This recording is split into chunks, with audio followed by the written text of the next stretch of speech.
त्यसको लागि असम जानुभन्दा अगाडि कोही चाहिँ अहिले तत्काल जान्छ एउटा टिम अनि दोस्रो टिम चाहिँ मनोनयन गर्दा जान्छ अनि बाँकी भएको साथीहरू चाहिँ चुनाव नजिकिसके पछाडि 1 महिना अगाडि जस्तोमा जाने लगभग सबै चाहिँ एकचोटि चाहिँ असम चाहिँ टाइममा पुग्छ। अनि यहाँ हिजो हामीले भेला गरेका थियौँ अनि अलिक प्रशिक्षण जस्तो पनि थियो अनि त्यो पनि एकदम राम्रो भयो। असमको भेला काठमाडौँमा प्रशिक्षणमा चाहिँ राम्रो भयो। त्यो छ 1-2 जनाले केही विचार राख्ने भने 1-2 जनाले राखौँ, सबैले सम्भव।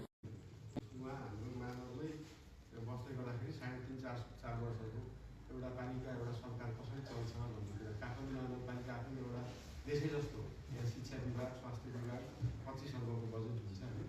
मेन कुरा चाहिँ तपाईँहरूलाई प्रतिनिधित्व गर्ने मान्छेलाई काम पनि गर्न आउँछ, सिकेको पनि छ र तपाईँहरूको आवाजमा चाहिँ मेन कुरा चाहिँ तपाईँहरूलाई प्रतिनिधित्व गर्ने मान्छेलाई काम पनि गर्न आउँछ, सिकेको पनि छ र तपाईँहरूको आवाजलाई चाहिँ सबैलाई पुर्याउनु पनि सक्नु हुनुपर्यो। त्यो ठाउँमा बजेट लानुपर्ने होला, त्यो ठाउँको बारेमा बोल्न सक्नुपर्ने होला। त्यहाँको समस्या बोलिदिने मात्रै होइन, त्यहाँको समस्याको समाधान पनि गर्न सक्ने खालको व्यक्तिले चाहिँ तपाईँलाई रिप्रेजेन्ट गर्दैछ भनेपछि चाहिँ अब त्यो हिसाबले सोच्नु होला। उहाँ एकदमै राम्रो क्यान्डिडेट हो तपाईँहरूको लागि। ठ्याक्कै जस्तो चाहिन्छ, एउटा युवा पनि चाहियो, बोल्न सक्ने पनि चाहियो, काम गराइदिनु